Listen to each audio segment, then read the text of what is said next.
I'm introducing this puppy named Champ to a head collar. So this is actually a Halti brand collar, head collar. Gentle Leader is another popular one. This just happens to be what I have on hand. So I just wanted to do a little demonstration of how we do that in a positive way. So starting out, I'm going to take some food in my hand and I'm gonna kind of guide him over here so he's in camera view. I'm going to hold the collar, the head collar, so that the nose hole where he sticks his nose is wide open and at the largest setting. And then I'm gonna hold it to him like this with my hand through. So you'll kind of see it from the side here. So I'm holding it at face level. He came around the side. That's not how we do. There we go. Once his face is inside, I'm gonna start dispensing treats to him. He can leave at any time, but I'm kind of letting him mouth treats out of my open hand, but I'm holding them with my thumb so they last a little bit longer.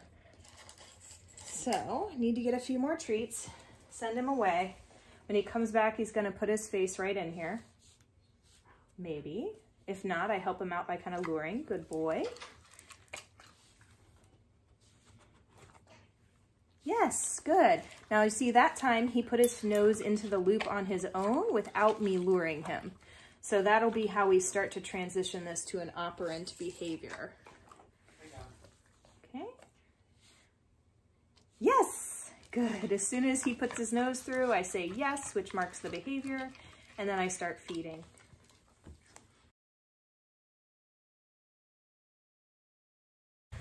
Okay, so we're on the next step for this gentle leader conditioning that we've been working on here with this puppy Champ. So once you have paired food with the gentle leader several times, and the dog actually sees it as a predictor of good things, the next step is to get it on his nose and kind of let him feel it on his nose while you start putting time between treats. And it's actually tricky because if I was to try to put this on him now, although you saw him just offer the behavior, that was great, and then clip it right behind his ears, there's a pretty good chance he would fight me or resist a little bit. He might start pawing at it. We want to avoid that. So I want you to watch the hand mechanics that I use when I'm trying to get this onto him without him worrying about it, but I'm also feeding from the other hand. So I'm gonna describe it to you first and then you can watch it in real time. So first I'm gonna hold the loop. When he puts his nose through, I'm gonna say yes, and I'm gonna come in with my other hand and start rewarding.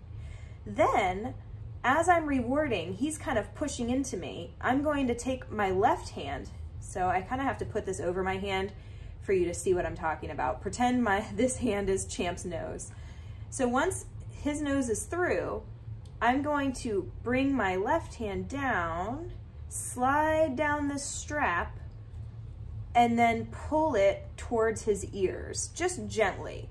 All I'm trying to do is keep a little bit of tension so that it stays on his face and he can feel that for the first time. In this case, we've practiced a few times, so it's not the first time, but for your dog, it might be.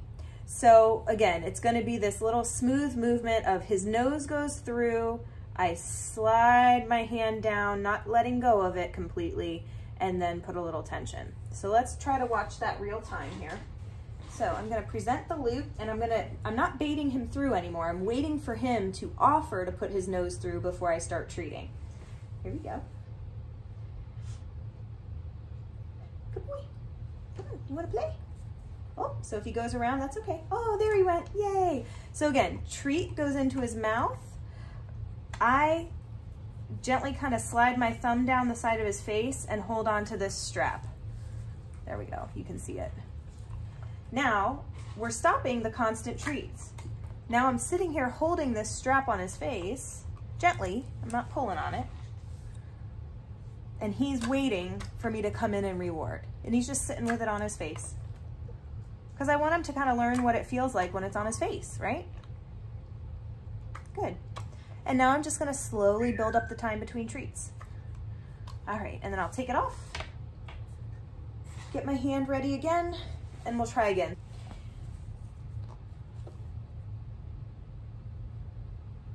Yes, good. So you saw I real quick whipped my thumb down and grabbed onto this strap. It's just gonna take practice. And then I'll do another little video of what we're gonna do once we build up several seconds between treats. Maybe like 10, 20 seconds between treats while we hold it like this. We'll start working on actually grabbing the other strap and clipping it behind his ears so that he feels the full thing on his face. But there's really no big hurry. It's much better to take your time and do this the right way than to rush it and have your dog really not love it. But it does really help give you more control and help with the pulling, especially if you have a really strong dog or you have any sort of injury that could make it almost dangerous for you to walk a dog that's pulling really hard. Good boy.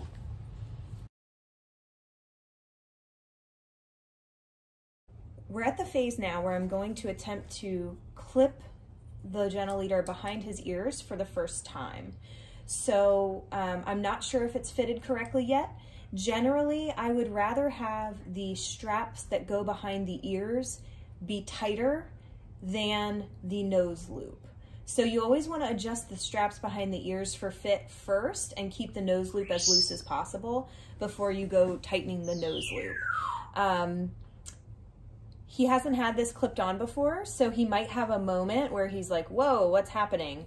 But you'll notice that I will try to keep him busy with the food, and then we'll try to work ourselves back to that period of time where he was just sitting there calmly while I'm feeding treats. Now, it may not go that well, and then at that point we will go back a step and work more on just building up the time between treats to see how he does. So we'll give it a shot.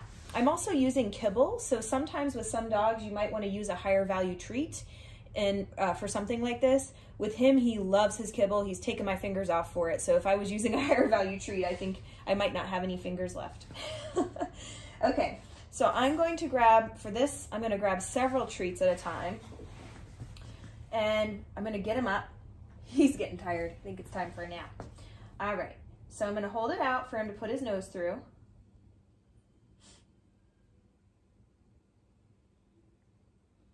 If he doesn't do it, I'll just take away the opportunity for a moment. Try again. Yes, good boy. So I slide my hand down just like I did in the other video, and I'm actually gonna drop treats on the ground, reach underneath, and clip it. Now I'm gonna hold it so that if he panics, I can hurry up and unclip it. But I don't wanna, it's a fine line. You don't wanna let him go into a panic and then take it off. You wanna try to take it off right as he starts to feel uncomfortable so that you don't get to that point. Now right now he's pretty much eating constantly. I'm gonna see if I can let go and start building up the time between treats. I don't wanna completely let him go because if he throws his head down and starts pawing the gentle leader off, I want to have control so that doesn't happen. So I'm just gently touching the loop underneath his chin to keep his chin up. He's not fighting me though. If it gets to the point where he's fighting me, I'm going to take the thing off. And we're just going to try to slowly build up the time between treats again. He's actually doing very well. Good job, buddy. Awesome. And I want to keep it short and sweet. So I'm going to go back, unclip, take it off, food stops. So I always want to stop before he's fighting me.